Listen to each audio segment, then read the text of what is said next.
Hello everyone, welcome back to Fraud on the Telly. In today's video, we'll be breaking down everything that happened in Exandria Unlimited Calamity, an episode in which the party further unraveled the plot of Vespin Koras and the Mages of Avalier. As well, Asmodeus dropped some information that changes Critical Role as we know it.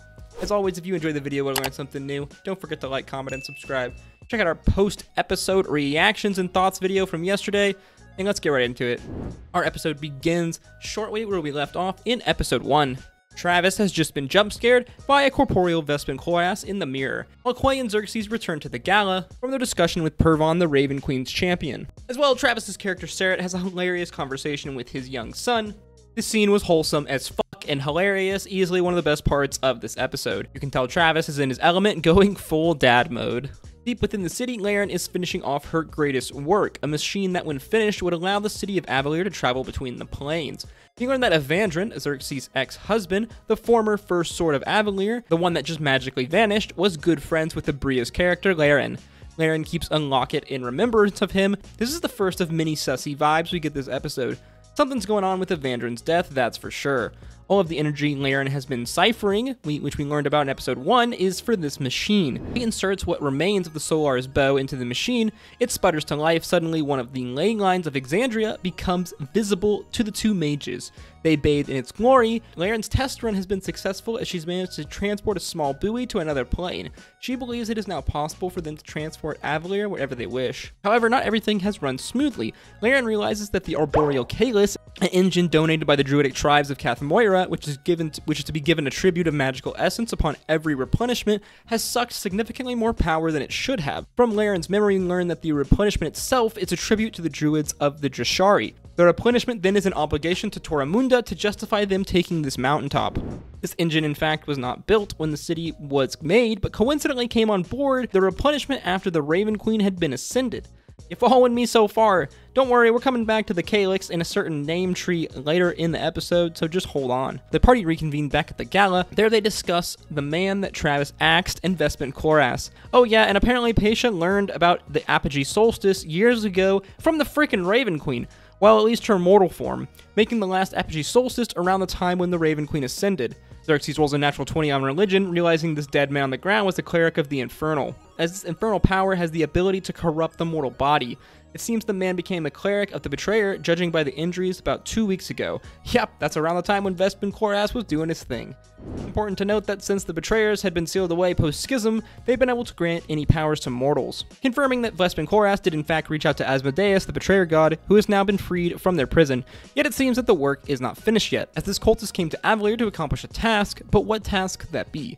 Patient looks through her divining stone, noticing that a Hadmadad walked down this hallway but never returned. She realizes that this Hadmadad came with Dean Lucretius Hollow, the woman who invited Purvan to the party. Crew managed to piece together that this man likely disguised himself as a Hadmadad, then went to the room where he cast invisibility, presumably waiting for someone. The plot seems to have thickened. As we mentioned in our last video, it doesn't seem like Vespin Koras is working alone. There are a lot of sussy mages in Avalier who will come to find out are helping him. The gift Hollow has left is a vial of poison. Attached to it is a letter saying, "When the time comes, this will be the easiest way out. All things end, lives, stories, even ages." Okay, well, a way to out yourself as a Betrayer god cultist, I guess. It seems Hollow wants to put an end to the Age of Arcanum through the release of the Betrayer gods. The party speak with one of Laeryn's underlings, a woman who was speaking with Hollow at the party. As she tells her story, she suddenly stops, unable to remember. Patia determines someone has cast Modify Memory on her. She uses Detect Thoughts and pushes through her memories. We learn that she saw Hollow cast Invisibility on herself as Magister Corminth cast Modify Memory on her. Patia sees Hollow in Invisibility attempt to cast a spell on Purvan. But suddenly she stops as Quay and Zerxus approach him, as we saw in episode 1. It seemed Hollow was planning on killing Purvan, the Raven Queen's champion, but was stopped by the unexpected appearance of our two heroes. I genuinely wonder how much of future events this act will change. The party splits up, Nidus and Zerxus heading to the Hall of Prophecy. Seret and Quay check out the records on Vespin Koras, and Laeryn and Patia make their way to the Magisterium. Let's begin with the most interesting bit, shall we? To the Hall of Prophecies. Nidus and Zerxus manage to sweet-talk their way into the hall. They learn that the sussy boy Loris has been in charge of the hall since the sudden departure of its former tender. We learn that Felicia, the former person in charge of said hall, had in a rage destroyed her arcane focus, severing her connection with magic. She apparently left Avalier for good after an argument with Loris. The woman tells the man that 2 weeks ago Oracle started going mad, and according to her, were giving false prophecies. This prophecy was the fall of the city of Avalere. We'll come to find out. Coincidentally, it started happening around the time of Vespin Koras's ritual. Shocker. Prophecy, it seemed, was correct all along, and it was most likely Loris who pushed to declare it false. We can assume this was probably the nature of his argument with Volusia. Next, we are treated to probably the best scene of the show. Who would have guessed it? Zerxus gets it again. Zerxus alone steps into Carwin's room, the oracle that we mentioned earlier. She is asleep on the bed. On the edge of the room, there is a wall with a small stream of water. In the reflection of the water, Zerxus sees the room, but on the bed resides a red-horned man. Zerxus stepped into this water as he finds himself in a room with a human-sized injured Asmodeus. Zerxus, being the most based paladin in existence, heals the injured god, declaring, "I don't believe in gods." From here, Asmodeus gives us a string of information that, if true, changes Critical Role forever, a la my last video.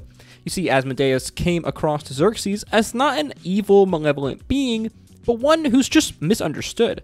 Asmodeus tells us he was once a celestial with the other gods. When they came to Exandria, the Primordials ruled this place. They were allowed to call it home, and from here they began their great works of creations, chief of which was mortals. Asmodeus, believing mortals and their courageousness, kindness, and love to be the most beautiful creation that they have made, wanted to make it even more so. So he thought, why not give these virtues meaning by creating their antithesis: hatred, violence, deceit, devils, creatures of the night. It's a sort of yin-yang philosophy, we're led to believe. The darkness needs the light, while the light needs the darkness. Neither can exist without each other, and the creation of evil would then exemplify the goodness of good. Because what is goodness without evil to compare it to? Obviously, the mortals who inhabited Exandria didn't see it that way. As Asmodeus was shunned by them and the creatures he had made, he was too shunned by his godkind. He tells us that it was not him and his allies who were the betrayers. The god's oath and promise was to the Primordials, and they are the ones who broke it. It sounds like a real winner writes the history books type scenario to me. Asmodeus explains that he and his betrayer brethren were suddenly freed when the doors to their planar prisons were suddenly ripped asunder. You can thank Vespin for that. Now, Asmodeus and likely the other betrayers reside in some strange state between the planes. Obviously, this is a lot to believe, especially from one labeled the father of lies, but let's say we do believe him. If what he says is true, then much of what we know of the gods in Exandria is a lie. The story Asmodeus paints us is quite a different picture of one of him and his fellow gods as victims more than betrayers. Still, we know a great battle is to take place between these two sets of gods. For all of Asmodeus' words, 2/3 of the population of Exandria will die in the Calamity. The question is then, what will the betrayer gods do? From Exandria history, we know the first battle of the Calamity came as a surprise attack on Vasselheim from the betrayers. But it makes me wonder, if Asmodeus isn't lying, then why should we believe that it was the betrayer gods who attacked first and started the Calamity? Zerxus goes full Gegachad next, declaring to Asmodeus, "We are your children, do not take your anger out on us. If you spare us, I will help you face those who have wronged you." Asmodeus promises Zerxus that through all the ages he will remember his name. He tells the paladin that he is being lied to. I can't help but think this is in relation to his husband Evandrin. Oh yeah, Zerxus tried to cast Atonement on Asmodeus too.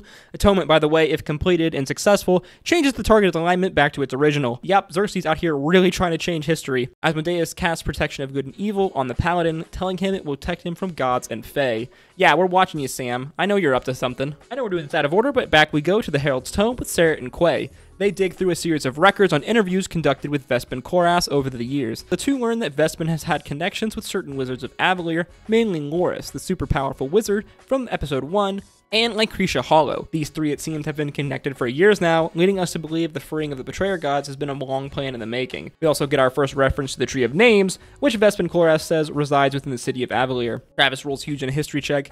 Sarah remembers in the Eyes of Avalere, training their old notes expressing the importance of the trees to Avalere's safety and expressing it must be protected. We learn it is the arboreal calyx that was built around 120 years ago to protect it. Remember, this was built in response to the Raven Queen's ascension, and it appeared in Zerxus' dream. Whatever this tree is, contains great magical power and is possibly somehow connected to ley lines. As well, it possibly appears in Zerxus' dream. Evandrin in this dream touches these petals, which then made him to start to dissolve away. Is this tree responsible for the strange death of Evandrin? Very possible. Sarah, in addition, notices that in the reporter's files, the one labeled Evandrin is suspiciously missing. Sam starts acting real sussy here when questioned about the reporter and the missing file. He rolls a 30 on deception, so Sarah is unable to determine if he is being truthful or not. I wonder if this reporter had some information regarding the strange death of the former First Knight. I'm going to give some wild speculation here because why not? Either one, Sam is actually on Team Betrayer, or two, Laeryn was somehow responsible for Evandrin's death, and Quay is covering for his ex-wife. Let me know your thoughts in the comments down below. From here, we move to the Magisterium. Laeryn and Patia decide to be, well, direct. heading right to Magister Quarterman's office. Laeryn animates a stone statue, ordering it to break down the door. They head inside and we get our first combat of EXU Calamity. Just kidding, one surprise round in, a fireball and a big L punch from the statue, and Magister Quarterman lies dead on the floor in his office. The wizards discover the teleporter in his office have infernal glyphs. The Magister, it seems, has been letting some guests in from another plane. As well, they discover a letter on his desk. The letter appears to be really old. Coming from the druids addressed to a magister in the city, the letter explains to the magister that they cannot explain the nature of the Tree of Names, and it is too big of a risk. Eventually, the party all reconvene after their little split-off missions. Laeryn receives a communication from the helmswoman that is suddenly cut off, as if she was attacked. The party rush off to the helm, but before they can get there, they're stopped by Hollow and several other figures. This episode ends as the party roll initiative. Just when you think you're starting to put the puzzles together, Brennan goes and flips the board. I love the whole Luciferian vibes with Asmodeus, a story of a misunderstood creature who got the short end of the stick. However, I'm still not so sure I believe everything this god told us. It'll be interesting to see who is the real aggressor once the betrayer gods are actually free. Also, I love how Brennan has laid out this mystery of Vespin Koras and his Avalier wizard conspirators. If you go back and watch episode 1, he constantly lays out clues and hints to this mystery that he's slowly revealing in like almost every interaction. I can't wait to see what comes next in EXU Calamity, and I got my eyes on you, Sam. As always, if you enjoyed the video and learned something new, make sure you like, comment, and subscribe. I hope to see you in the next one. Stay safe out there. Peace, love, Atu.